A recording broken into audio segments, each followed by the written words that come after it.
Hello, students, and welcome back as we continue with Chapter 3 on the dawn of discovery. Thus far, we talked about Christopher Columbus and his initial contact in the New World. We talked about some early interactions between indigenous tribes and Europeans. Today, it's going to be taking one step further and really delving into some of these ancient civilizations, as well as the way that they interact with explorers and eventual settlers. So please title your notes for today Initial Contact and the Columbian Exchange.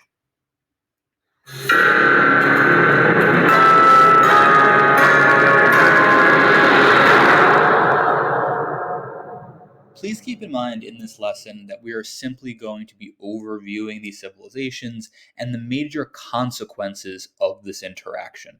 These are peoples who have a rich history and culture, they have their own dynamic religions and languages. For the purpose of this class, though, it's simply going to be overview material. If you are more interested in these civilizations, feel free to talk to me in class or explore them more on your own. So, just to begin, take a look at this traditional map of the world. This is the typical orientation of the continents that you're the most familiar with the Atlantic Ocean being kind of centered in the middle and the Pacific Ocean really separated on both sides of the map. But if we simply invert this and flip it the other way around, you can see that it looks like this. Keep in mind that the world is a sphere, so it makes no difference how you orient the map. It's just that we typically use the one interpretation, but this one really is no different.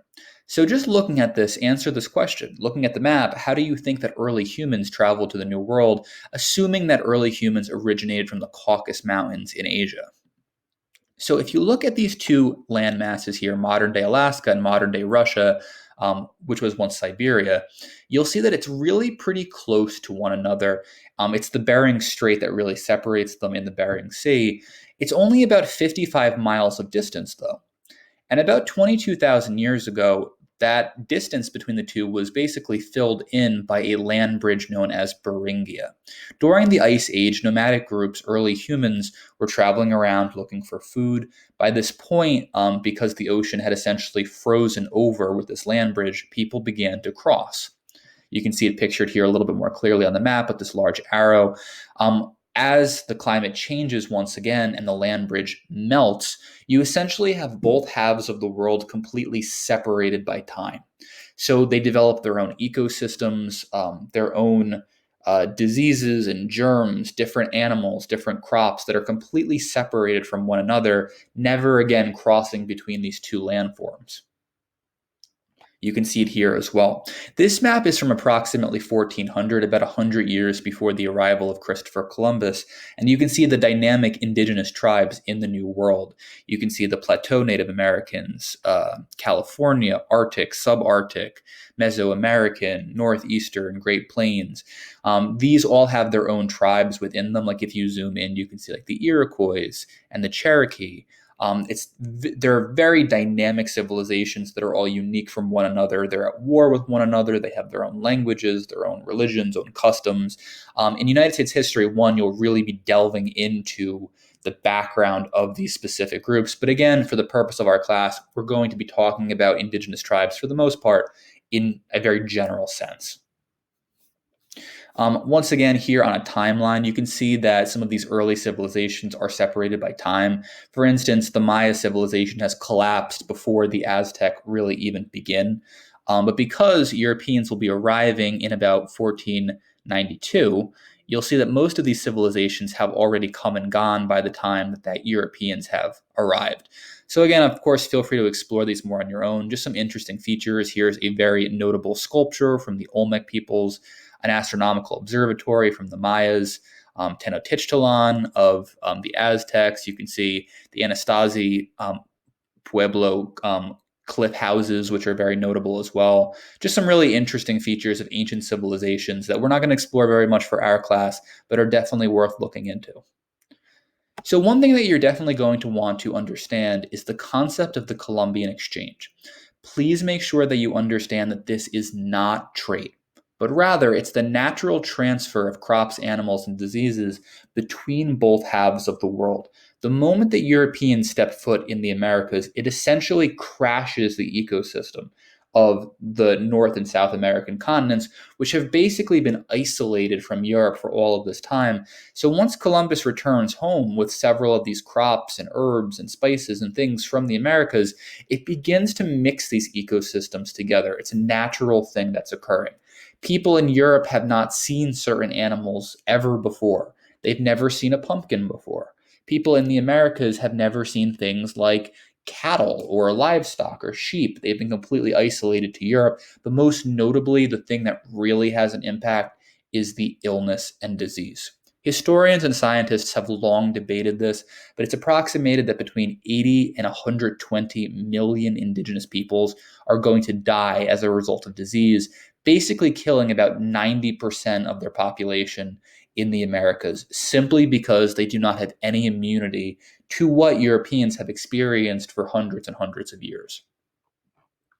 This map more clearly depicts the Columbian Exchange. Again, just some notable things: horses going to the Americas, pumpkins going to Europe, turkeys going to Europe, and then, of course, diseases as well. So, just a quick note on the Mayas, because they really are an interesting civilization. They are going to originate on the Yucatan Peninsula in Central America. You can see that pictured over here on the map. And just some notable features, things that you're probably familiar with in modern day: their pyramids, their calendar system, their alphabet. This, of course, being one of their most notable structures that you can visit as a tourist in modern day. So, a civilization that we're going to be focusing on in upcoming lessons in our class, simply because they do exist when Christopher Columbus arrives in the New World, are the Aztecs. This is an empire that's located in the Valley of Mexico. You can see this pictured over here on the map to the right. And their capital city is Tenochtitlan.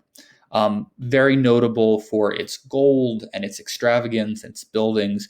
Tenochtitlan is modern day Mexico City.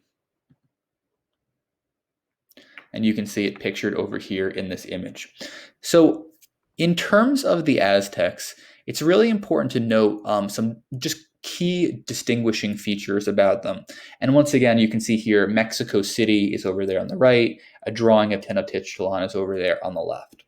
So many Mesoamerican religions were polytheistic, much in the way that ancient European religions were, where essentially there are several different deities, gods, and goddesses that control all aspects of life.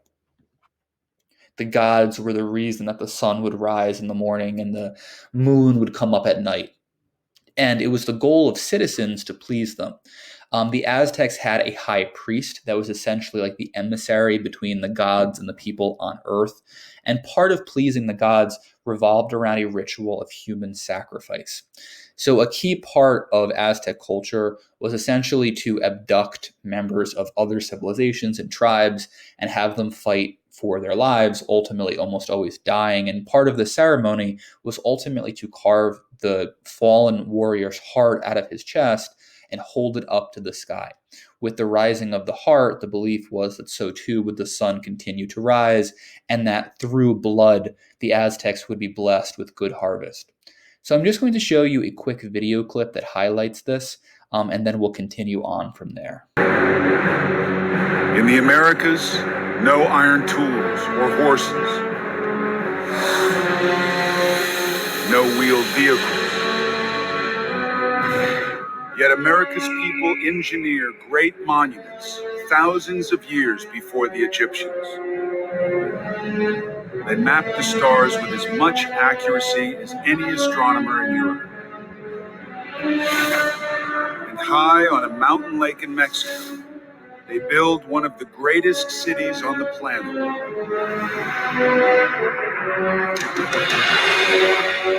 Tenochtitlan, capital of the Aztec Empire. Larger than London, Paris, or Rome. At its heart, a stone temple 100 feet high, where sky, earth, and underworld meet. The center of a civilization dedicated to human blood.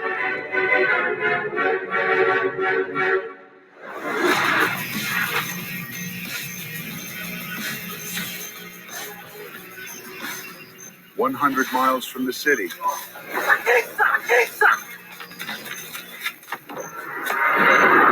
Aztec warriors are on a hunt.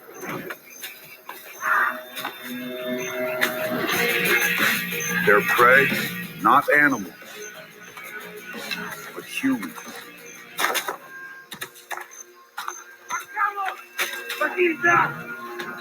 They chase down the leader of an enemy tribe.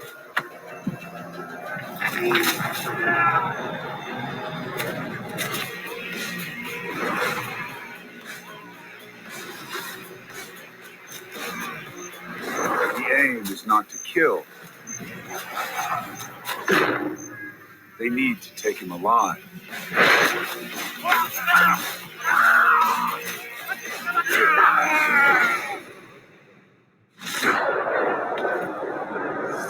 To keep the universe in balance, the Aztecs believe they owe a debt of blood to their gods. Today, a special offering. Tlahuicole, skilled warrior, bitter rival. The Aztecs' greatest prize. Fighting for his life.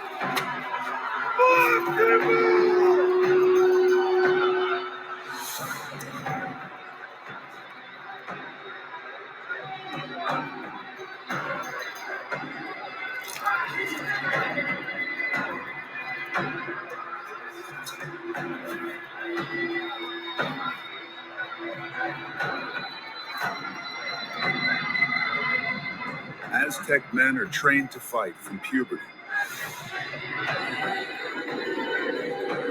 The fiercest become jaguar knights. Their weapons, not metal,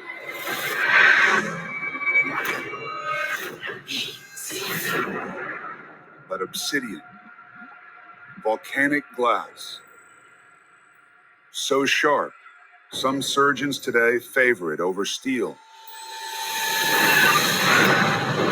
It is the most superior cutting material known to man, perfectly capable of cutting a man in two. Tlahuicole's weapon, a club decorated with feathers. Not only is it terrifying if you were to imagine yourself in that position, it's also the opportunity to find out what you're made of. A fight to the death will become Aztec legend.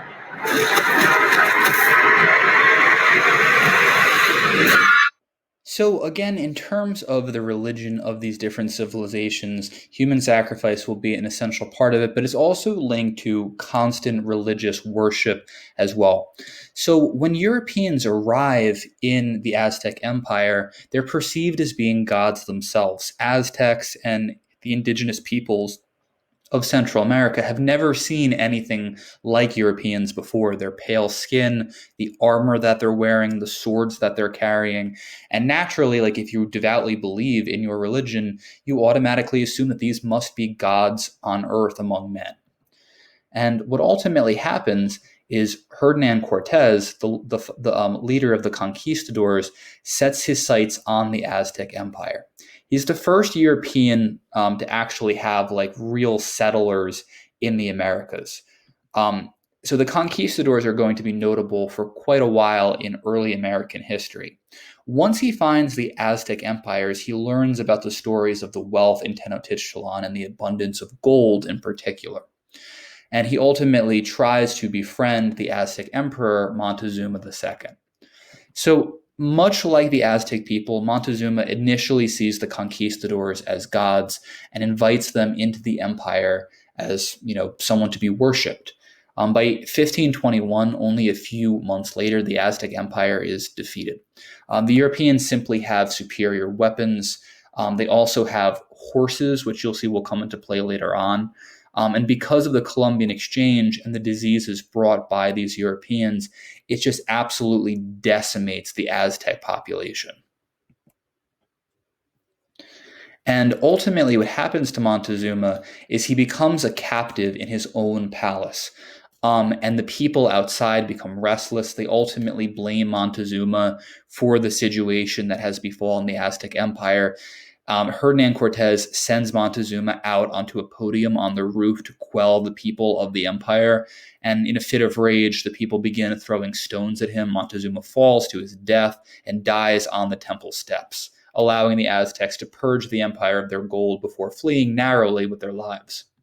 So check out this quick video clip highlighting the fall of the Aztec Empire.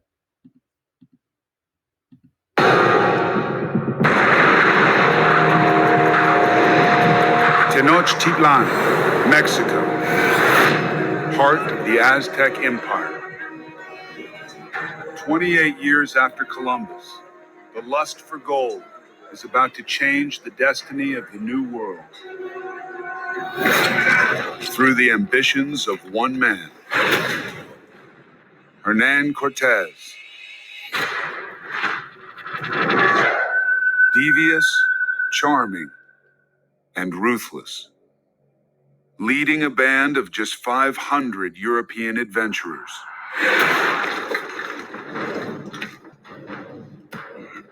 Cortez was quite a manipulator and quite savvy. He knows how to motivate people, and the objective is gold, and that's what, of course, was the prime motivation.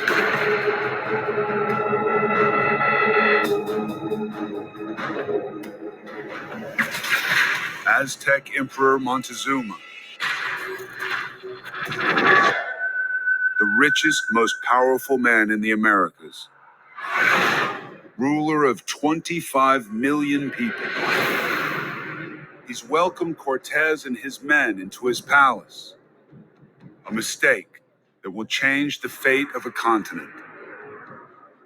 Their numbers were small. How could they constitute a threat when you have an army that's 1,000 times, 10,000 times larger than the few hundred souls that they brought, right?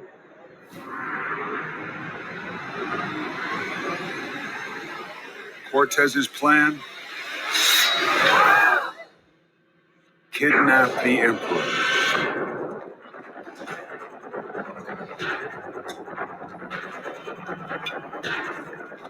Part of his calculation was, if we can show that we can take over at this level, incarcerate the head of the empire, maybe the rest of the dominoes will fall.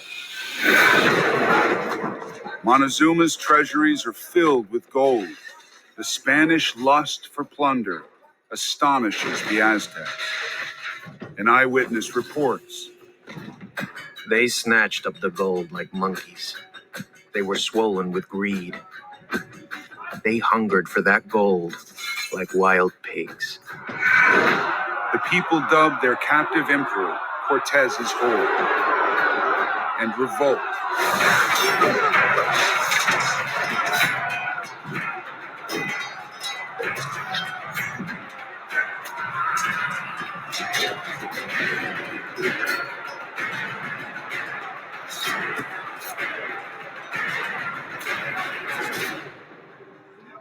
Trapped inside the palace, Cortez receives word from his men.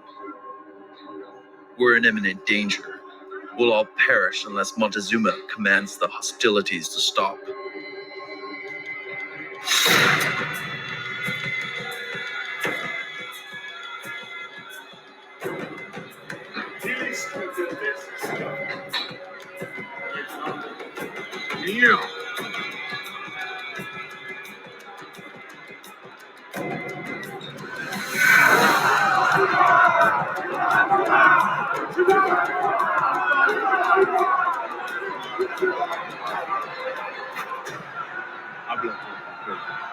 Shima.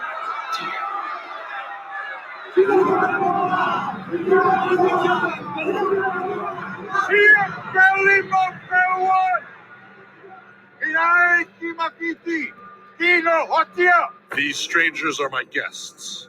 Lay down your arms.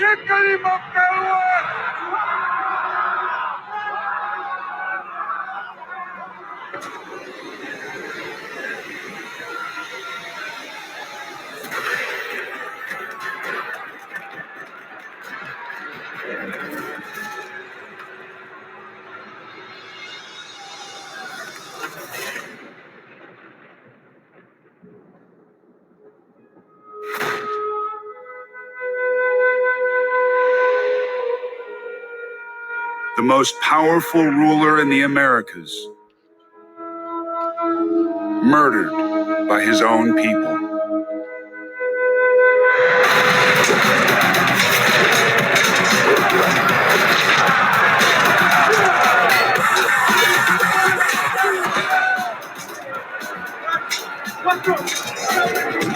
Fighting for their lives, Cortez and his men barely escape with a fortune in Aztec gold and silver,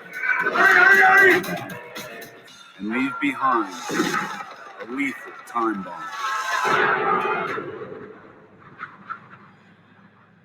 The conquistadors are going to war with the Aztecs. But their biggest weapons aren't the ones they're carrying in their hands. It's the virus in their bodies. Smallpox. Unbeknownst to them, they bring it to battle. 6 months later, half the city is dead from smallpox. So, in addition to the fall of the Aztecs, we'll also be exploring the Incan Civilization as well. So, we're just going to mention this briefly, but the person who overthrows the Inca, very much in the same manner as Hernan Cortez, is an explorer by the name of Francisco Pizarro, which we'll explore in a future lesson. He's a conquistador himself and begins exploring South America for the first time, finding the Inca population. Very similar to Cortez taking over the capital and killing their leader. So it's also important to keep in mind, we talked about the Counter-Reformation and the appointment of the Jesuit order. There will be several different coalitions of missionaries that will be traveling throughout the New World in an attempt to convert Native Americans to Christianity, and then later make settlements centering around Christianity as well, which we'll talk about in United States History 1 in the form of Puritan New England, as well as several other settlements too. So last thing for today, I want you to take a look at this primary source image and then answer the questions that follow. So number one, how does this artist attempt to depict Native Americans in the New World? And number two, who is the intended audience of the painting? So let's go over these together. You can see here that Native Americans are depicted as being brutal, and the word savage probably comes to mind the most quickly. You can see they're not wearing clothes. In many scenes, they're literally tearing the Europeans apart. It looks like the Europeans are the ones who are like the civilized of the two in the painting. They are being chained and they are ultimately being led to their death. And the second question, why depict them this way? Think back to your original analysis of how Columbus interpreted them as these like noble, very impressive looking peoples. This is meant to motivate Europeans to conquer Native American tribes, to demonstrate that they're not taking land from civilized peoples, that the Native Americans are someone to conquer and defeat. It really sets the tone for the type of conquest that will be coming in the near future in terms of the interactions between these two groups. It will also fuel the encomienda system on the part of the Spanish, where the Spanish government permits the enslaving of these people as well. So when we come back, we will talk about the end of our chapter on the dawn of discovery, the early slave trade, the influx of Africans into the New World, and how early settlements begin to form.